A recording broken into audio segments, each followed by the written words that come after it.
You grow up in Akron, Ohio, watching your father leave at 5:47 every morning. You know the exact time because the garage door wakes you. That sound is safety. That sound is money. That sound is the system working the way it's supposed to work. You're 9 years old and the world makes sense. Then one Tuesday in November, the garage door doesn't open. Your father sits at the kitchen table in his work clothes. Coffee going cold, saying nothing. 22 years at the plant, gone before breakfast. You watch your mother's face go very still, not crying, not breaking, just doing math she doesn't want you to see. You're 11, then 14. Summers stop feeling like summers. You bag groceries at Giant Eagle for $7.25 an hour and you learn the thing nobody teaches in school. Your time has a price, and the price is low. You watch people pay with cards that beep approvingly, and you notice the gap between what you earn and what they spend, and something in your chest quietly hardens. College, business degree, $67,000 in loans, because the system says so, and you trust the system.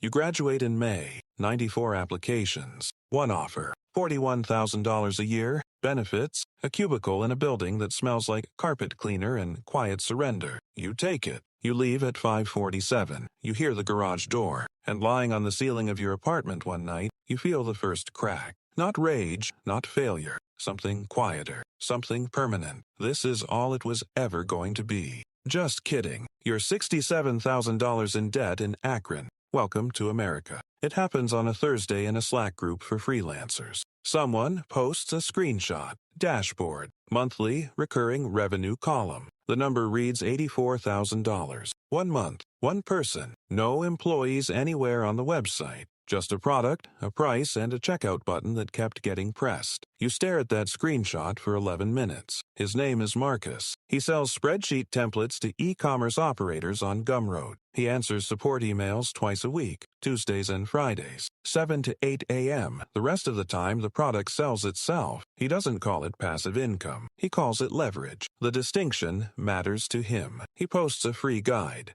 You read it hunched over a turkey sandwich, on your lunch break, and something inside. Your chest does a thing it hasn't done in years. It moves. You email him. He responds 3 days later. The model works. Most people don't. Which one are you? You don't answer immediately. You go back to your cubicle. You open the quarterly report you're supposed to be updating. You look at it, really look at it, and for the first time, you see your entire future inside those rows. The 3% raise, the inflation that eats it, the retirement that arrives exactly when your body stops wanting adventure. You close the report. You open a new tab. You start building. The first product makes $47. Your own test purchase to confirm checkout worked. It did. Congratulations. The second product, a newsletter about freelancer. Productivity grows to 211. Subscribers in 4 months. Progress until you do the math. $0.34 per subscriber per year. You are running a charity for strangers.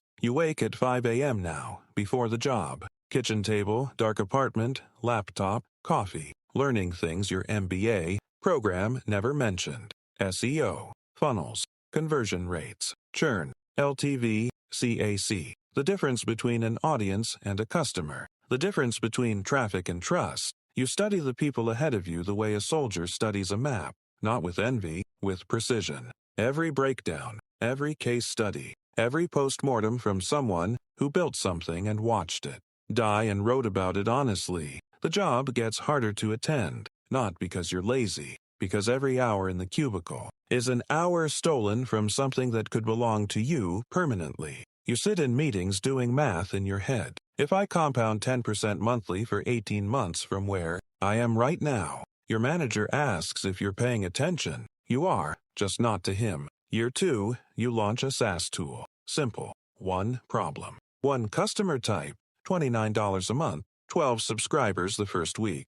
12 strangers paying you monthly for something you built at 5 a.m. while the building slept. You run the math 6 times. It's real. The morning you quit, you don't feel brave. You have $4,200. MRR. Expenses of $2,800. 3 months of runway. You've run the model 47 ways. You know every downside scenario. The math holds in all of them. You've been more careful about this than anything you've ever done. You walk into your manager's office at 9:15 on a Monday. His name is Gary, decent man. Photo of his kids on the desk. Coaches youth soccer. Has never done anything to you except represent a future you cannot accept. You slide the envelope across the desk. He looks at it, then at you, trying to figure out where you're going. I'm building something, you say. He nods, says he's sorry to see you go. Means it. That almost makes it harder. You walk out at 9:31. The parking lot is cold and bright and completely ordinary. You sit in your car for 4 minutes feeling something without a name. Not freedom, not victory, something older. The garage door doesn't open for someone else anymore. You open it yourself. Here is how it actually works. Not the inspirational version. The real version. To reach $1 million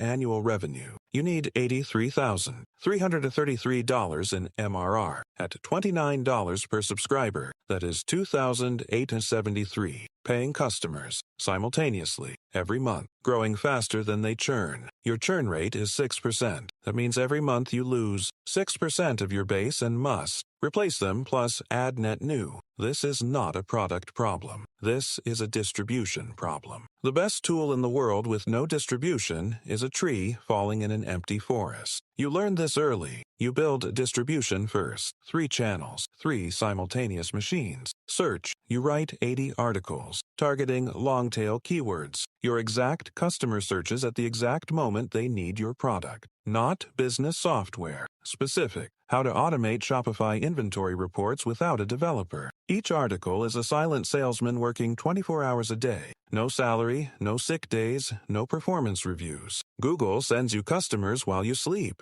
Content. You post daily on Twitter about the specific problems your customers have. You don't sell. You teach. You show the work. You document failures as carefully as wins. People follow because you are useful, and useful compounds the way interest compounds. Slowly, then all at once. At 40,000 followers, 3 tweets a week drive more trials than any ad you've ever run. Email. Every visitor gets offered something free. A template, a calculator, a guide, in exchange for an address. That address enters a 12-email sequence over 30 days. Value in every email. The offer in email 12. Conversion rate, 4.7%. Multiply by volume. It becomes everything. Month 8, $11,000 MRR. Month 12, $28,000 MRR. Month 16, $51,000 MRR. Month 21, $83,400 MRR. $1 million a year. No employees. No office. No commute. You are sitting at the same kitchen table where your mother went still with bad math. You are watching a number make that math irrelevant. The system didn't change. You learn to operate it from the other side of the transaction. You buy your parents' house, not symbolically. You call your mother on a Wednesday and tell her. The silence on the phone is not the careful silence. It is the other kind, the kind without a name. Your days look different. No alarm. 4 hours of real work in the morning. Deep, focused, the kind that actually moves things. Then stop, walk, read. Take lunch at noon like a man in a film about someone who figured it out. 2,900 people are paying you monthly. You have never met most of them. They live in Germany, Portugal, Texas, a small town in Australia you couldn't find on a map. They use your tool, pay you quietly, and go about their days without thinking about you once. The machine runs. That is leverage. That is what it actually means. But look at the cracks if you're honest. The dashboard is always 1 tab away. A churn notification arrives at 2 a.m., and you see it because your phone is face up, like a heart monitor. Lose 3 customers in 1 day, and you feel it physically. Your friends stop asking what you do because the explanation ends conversations. You try once at dinner, the funnels, the MRR, the compounding content, and watch their eyes go polite. You stop explaining. The freedom you built has a specific shape, and sometimes the shape is lonely. Gary sends you an email 18 months after you left. 3 sentences. Heard things are going well. Really happy for you. Hope you're good. You read it Tuesday morning with your coffee, and something happens you weren't expecting. You miss him. Not the job, not the cubicle or the carpet smell. Him. The specific warmth of a decent man who asked if you were paying attention and meant it as care. The particular comfort of belonging to a room full of people pretending together that the work matters because it has to matter. 'Cause what else do you do with a Tuesday? You write back, say you're well, mean it, and don't mean it at the same time. You sit there after sending it, looking at the table, thinking about your father backing out of the garage at 5:47 in the dark, and you wonder if the thing you were running from was never the job. Maybe it was the feeling of being replaceable. Maybe you spent 3 years building a machine to prove you're not. The coffee goes cold. You notice. In March, Shopify changes its API. 3 paragraphs in a developer update. Nobody reads until customers start filing tickets at 11 p.m. on a Sunday. 10 tickets, then 30. Then the Twitter mentions. Not angry at first, confused, then angry. The same algorithm that distributed your value now distributes your failure with identical efficiency. Churn spikes to 19% in 7 days. You fix it alone. 4 days, 3 hours of sleep a night. Every affected customer gets a personal email. You own it completely. Most stay. But here is what the API change teaches you permanently. You built on someone else's platform, Shopify, Google, Twitter. The infrastructure of your independence is rented from corporations whose roadmaps you cannot see, whose priorities are not yours, whose decisions can restructure your revenue on a Tuesday morning without warning or apology. Your father worked at the plant for 22 years. You have been on Shopify's infrastructure for 3 years. The scale is different. The structure of the vulnerability is identical. The machine you built to escape the system is embedded inside the system. You were never fully outside it. You were just operating closer to the engine, where the leverage is better and the trap is less visible until it isn't. It doesn't collapse. That's what nobody tells you. No dramatic fall. No single moment of ruin. No arrest, no vote, no headline. The money stays. The house stays. The dashboard reads $76,000. MRR in January, and you feel nothing. Not gratitude. Not relief. Not victory. Nothing. You achieved the exact thing you set out to achieve. The math is solved. The garage door is yours. The bad Tuesday in November has been financially reversed, and you have proven to your father, your mother, Gary, yourself, that the other side of the transaction is real and reachable. And you are sitting in a quiet apartment at 9:15 on a Monday with nowhere to be, and no one to answer to, and you feel the hollow open underneath the number like a trap door you didn't know was built into the floor. You open a new tab. You start building a second product, not because you need the money, because you don't know who you are if you're not building towards something. The machine taught you how to make money. It forgot to teach you what money was for. Here is what $1 million with no employees actually is. It is the loneliest achievement you have ever earned. Not because success isolates. That's something people say at conferences to sound profound. It's lonely because the model requires removing humans as a feature. No employees means no payroll, no office politics, no someone eating your yogurt. It also means no one to call at midnight when the API breaks. No one who understands what you built from the inside. You set out to prove you were not replaceable. The irony is you built a machine that runs without you, which means you replaced yourself. You are a ghost in your own company, haunting dashboards, tapping the glass. The origin wound was real. The poverty was real. The careful silence at the kitchen table was real. Your response was rational. You saw a transaction you were losing, and you learned to operate from the other side. That is not a mistake, but the system you escaped. And the system you built are the same. System with better margins. Nobody in the Slack groups asks the real question.